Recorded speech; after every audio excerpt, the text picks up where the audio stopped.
Hello friends. I hope आप सब अच्छे होंगे और कुछ नया सीख रहे होंगे। लास्ट सेशन में हमने एक बेसिक इंट्रो लिया था गेम्स के बारे में। तो थोड़ा सा इंट्रो इंट्रो था। कुछ भी ऐसा नहीं था जो हम हैंड्स ऑन कर रहे हैं, बट एक बेसिक आइडिया था कि गेम्स क्या होते हैं, कौन कौन से प्लेटफॉर्म के लिए हैं, कौन कौन से इंजन अवेलेबल हैं। हमने डिस्कस किया था एक engine that is Cocos creator. तो कोकोस क्रिएटर क्या है, कैसे हम उस पे वर्क करेंगे, ये सारी चीज़ें हम एक्सप्लोर करेंगे। पहले हम ये शुरू करेंगे कि कोकोस क्रिएटर के बारे में थोड़ा बहुत देखेंगे, क्या होता है, इंस्टॉलेशन प्रोसेस देखेंगे। यहाँ पे हम इंस्टॉल करना देखेंगे कि कैसे हम जो भी टूल्स हैं गेम डेवलपमेंट शुरू करने के लिए, उस वो कौन-कौन से टूल हैं, उनको कैसे इंस्टॉल करना है, कैसे सेटअप करना है, क्या हमारा इंफ्रास्ट्रक्चर होना चाहिए। सबसे पहली चीज़, आपके पास एक अच्छी खासी इंफ्रास्ट्रक्चर वाली लैपटॉप होनी चाहिए, जिसमें एटलीस्ट 8 जीबी ऑफ रैम हो, प्रोसेसर अच्छा हो, जीपीयू भी अच्छा हो, ठीक है? और बेस्ट होगा अगर आपके पास एसएसडी लैपटॉप है तो। इससे ये होगा कि आपका जो डेवलपमेंट प्रोसेस है वो हैंग नहीं करेगा, बहुत एफिशिएंटली होगा और आपको अच्छा लगेगा गेम डेवलपमेंट करना। तो हम बात कर रहे थे कोकोस क्रिएटर की। तो यहाँ पे जब हम जाते हैं कोकोस क्रिएटर में, यहाँ पे डॉक्यूमेंटेशन है और एपीआईज़ हैं, इन सब चीज़ों को आप देखेंगे। यहाँ पे कई सारे ट्यूटोरियल्स भी आपको मिल जाएँगे, जो आप अपनी हेल्प के लिए ले सकते हैं। मैं जो भी डिस्कस करूँगा, मैं अपने एक्सपीरियंस के बेस पे डिस्कस करूँगा और हम बहुत सारे गेम्स बनाने वाले हैं एकदम स्क्रैच से, और ऐसी-ऐसी चीज़ों को एक्सप्लोर करेंगे जो आपको हमेशा, जब भी आप इस फील्ड में आगे बढ़ेंगे तो आपको प्रॉब्लम फेस करने को मिलेंगी। तो हम अगर देखें कि कैसे हम कोकोस क्रिएटर इंस्टॉल करेंगे, तो सबसे पहली चीज़ क्या है, अगर हम डाउनलोड पे जाते हैं, तो यहाँ हमको मिलता है Cocos download, Cocos dashboard. Dashboard क्या है? चूँकि हमारे पास, अगर आप यहाँ देखेंगे कोकोस क्रिएटर में डॉक्यूमेंटेशन, तो डॉक्यूमेंटेशन में जाने के बाद आपको दिखता है कि बहुत सारे वर्ज़न्स हैं कोकोस क्रिएटर के। देखिए, कोकोस 3.0, कोकोस क्रिएटर 2.0, 3.x, और 3.x x is also something कि 3.1, 3.1 पॉइंट समथिंग, 3.2, 3.3। तो अभी जो लेटेस्ट वर्ज़न है 3.8 है, तो बहुत सारे कोकोस के वर्ज़न आए हैं। तो उन सारे वर्ज़न को एक जगह रखने के लिए उन्होंने एक डैशबोर्ड क्रिएट कर दिया, कोकोस डैशबोर्ड, और वही कोकोस डैशबोर्ड आपको डाउनलोड करना है। वो आप यहाँ से जब डाउनलोड नाउ करेंगे, तो यहाँ से डाउनलोड होने के बाद से आप जब इसे इंस्टॉल करेंगे तो आपको कुछ ऐसा दिखेगा। मैंने ऑलरेडी इंस्टॉल किया हुआ है, तो ये रहा आपका कोकोस डैशबोर्ड। यहाँ आप लॉगिन कर सकते हैं। लॉगिन करने के लिए आपको साइन अप करना होगा। कई बार क्या होता है कि इनका ये एक ड्रॉबैक है कि ये वाला इंटरफ़ेस बहुत ही, कह लीजिए कि सही चलता नहीं है। तो इसको अवॉइड करने के लिए क्या करना होगा, इन सम केसेज़ अगर आपने यूज़र आईडी पासवर्ड बनाया हुआ है और आपको याद है, तो आप लॉगिन करिए, अगर हो जा रहा है तो ठीक है, नहीं हो रहा है तो आप अपना नेट बंद करिए और कोई भी क्रेडेंशियल डालिए और लॉगिन करिए। जैसे ही आप साइन इन करेंगे, ये लॉगिन विल स्किप्ड, तो ये लॉगिन स्किप कर देगा। फिर आप अपने नेटवर्क से दोबारा कनेक्ट हो लीजिए।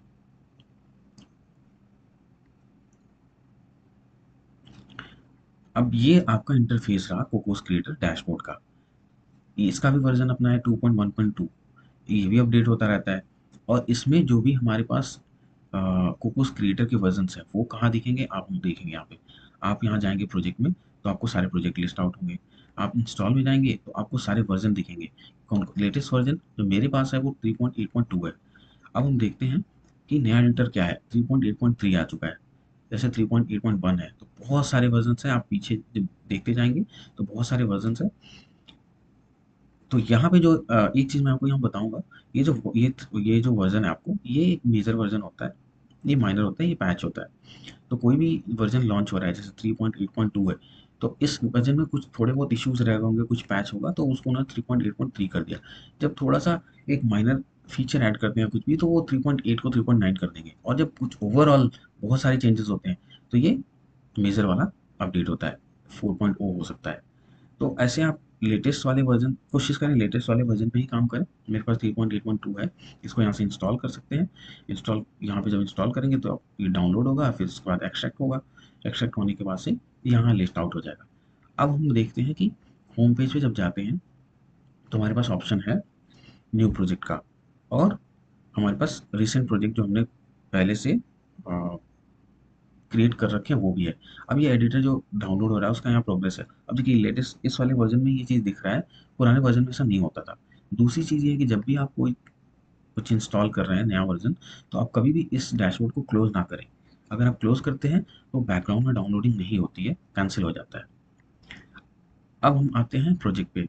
प्रोजेक्ट पे आएंगे, उसके बाद से हम नया प्रोजेक्ट क्रिएट करेंगे। नया प्रोजेक्ट जब क्रिएट करने जाएंगे तो यहाँ पे एक तो टेम्पलेट्स और एग्जाम्पल्स हैं। टेम्पलेट्स में है कि कुछ बेसिक फंक्शनैलिटी के साथ अगर हम अपना गेम प्रोजेक्ट शुरू करना चाहते हैं तो हम एग्जिस्टिंग ले सकते हैं। M T three D high quality, MT2D hello world, MT AR mobile, MT VR। तो इसमें क्या होता है कि इन सारे फीचर के साथ एक बेसिक वो कह लीजिए प्री एग्जिस्टिंग टेम्पलेट इंस्टॉल्ड होता है, या फिर कह लीजिए कि उसमें कॉन्फ़िगर्ड होता है, तो आपको बेसिक चीज़ें कॉन्फ़िगर नहीं करनी होती हैं। अगर आपको एकदम स्क्रैच से शुरू करना है तो आप MT2D से शुरू कर सकते हैं, या फिर MT3D से शुरू कर सकते हैं, MT3D SQ से शुरू कर सकते हैं।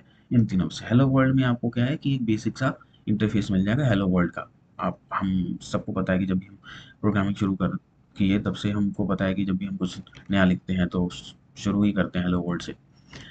रही बात यहाँ एग्जाम्पल की, तो इसमें आप बहुत सारे एग्जाम्पल्स देख सकते हैं जो लिस्टेड हैं।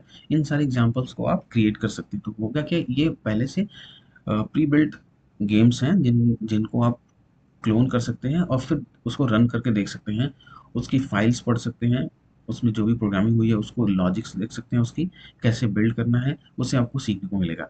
शुरुआत में भी आप ट्राई कर सकते हैं, बट मैं रिकमेंड नहीं करूँगा, क्योंकि आपको बहुत सारी चीज़ें समझ नहीं आएंगी। पहली चीज़ तो आपको फ्लो ही नहीं पता होगा कि कैसे क्या चीज़ चल रहा है। तो हम शुरू करेंगे टेम्पलेट से और एक हेलो वर्ल्ड प्रोजेक्ट क्रिएट करेंगे। इसका हम नेम देंगे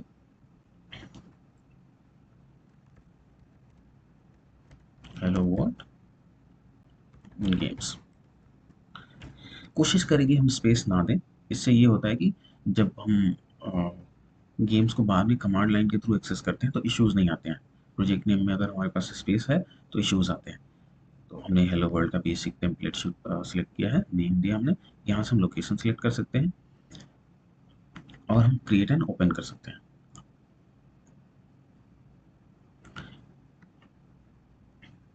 ये फिर से लॉगिन के लिए मांगता है। हम थोड़ी देर के लिए डिस्कनेक्ट करेंगे अपने इंटरनेट से।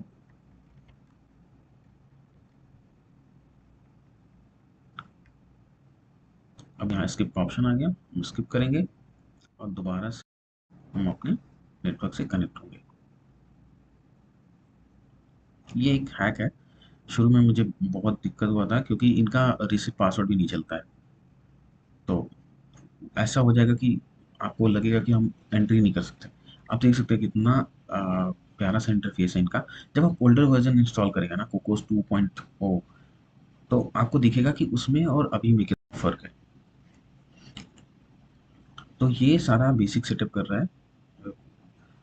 कुछ जो भी हमारे पास लाइब्रेरीज़ होते हैं उनको क्लोन कर रहा है, और ये जब ओपन हो जाएगा उसके बाद कुछ ऐसा आपको इंटरफेस दिखेगा।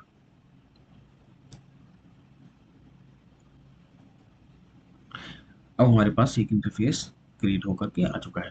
सबसे सबसे पहली चीज़ आप ये देख रहे होंगे, बहुत सारे यहाँ पे छोटे-छोटे कंपोनेंट्स हैं। Asset, hierarchy, scene, inspector, service, फिर asset preview, console, animation, animation graph, ये सारे छोटे-छोटे इनके पैनल्स हैं। यहाँ से आप उसको उनको एक्सेस कर सकते हैं।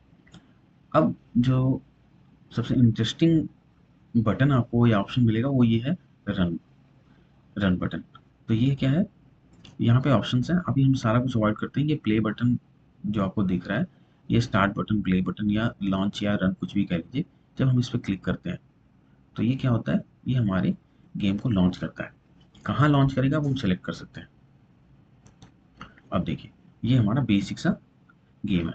अब ये जो चीज़ें आपको जो भी चीज़ें दिख रही हैं वो आप एक्सप्लोर कर सकते हैं, हम करेंगे भी। ये सारे इन्फॉर्मेशंस हैं। FPS क्या है आप सीखेंगे, फ्रेम पर सेकेंड, फिर ड्रॉ कॉल्स क्या हैं। ये सारी चीज़ें आपको थोड़ी-सी ध्यान से देखनी होगी, क्योंकि यही चीज़ें हैं जो बाद में आप जब ऑप्टिमाइज़ेशन लेवल पे काम करेंगे, कि कोई भी गेम कितना एफ़िशिएंट होगा और कितने लो एंड डिवाइसेज़ पे कितना एफ़िशिएंटली रन करेगा। इन सारी चीज़ों को आपको ध्यान देना पड़ेगा। ड्रॉ कॉल्स क्या होते हैं, फिर आपका फ्रेम FPS क्या होता है, ये बेसिक, ये तो ज़्यादातर आपको सुनने को मिलेगा ये 2 चीज़ें। फिज़िक्स वगैरह भी हम देखेंगे। फिज़िक्स क्या है कि जैसे हमारे रियल वर्ल्ड में फिज़िक्स काम करता है, हमारे पास एक रबर का बॉल है, हम उसको छोड़ते हैं ज़मीन पे, वो जंप करता है और उसका बिहेवियर कंसिस्टेंट है। आप करिए, कोई और करे। ऐसे ही गेम्स में हमारा फिज़िक्स इंजन होता है, फिज़िक्स एनवायरनमेंट होता है, वो ऐसे क्रिएट किया गया है कि आपको गेम में एक नया फिजिकल वर्ल्ड आपको लगेगा कि एक रियल वर्ल्ड है फिजिक्स जैसा। उसमें भी अगर आप बॉल को प्रॉपर्टी देंगे कि ये बॉल है, इसका ये मटेरियल है, इसकी इतनी फ्रिक्शन है, इसका इतना रेस्टिट्यूशन है, बहुत सारी प्रॉपर्टीज़ होती हैं और इसकी इलास्टिसिटी क्या है। ये सारी प्रॉपर्टीज़ फिल करने के बाद से जब आप उसको रियल वर्ल्ड में, गेम गेम के रियल वर्ल्ड में, ना कि इस रियल वर्ल्ड में, गेम के रियल वर्ल्ड में आप उसको जब टेस्ट करेंगे तो आपको दिखेगा कि एकदम रियल जैसा बिहेव करता है।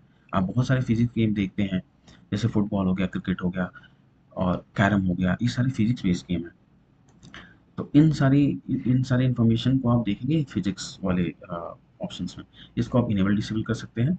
जैसे यहाँ पे 100 FPS है, ये इसको इनेबल डिसेबल कर सकते हैं। FPS 60 है, डिबगिंग मोड, ये सारे ऑप्शंस हैं जो हम बाद में एक्सप्लोर करेंगे। आप पढ़े होंगे, अगर आप डेवलपर हैं तो ज़रूर आपने पढ़ा होगा वर्बोस क्या होता है, इन्फो क्या होता है, वार्निंग क्या होती है, एरर क्या होता है। ये एक लॉग का फॉर्म है, इसको फिल्टर करने के लिए यूज़ करते हैं। डिज़ाइन रेज़ोल्यूशन एक बहुत ही इम्पोर्टेंट टॉपिक है गेम डेवलपमेंट में, इसको भी हम सीखेंगे। तो हमने ये गेम लॉन्च किया है बेसिक सा। आज के लिए इतना ही, इस सेशन के लिए इतना ही, अब नेक्स्ट सेशन में देखेंगे। Thank you.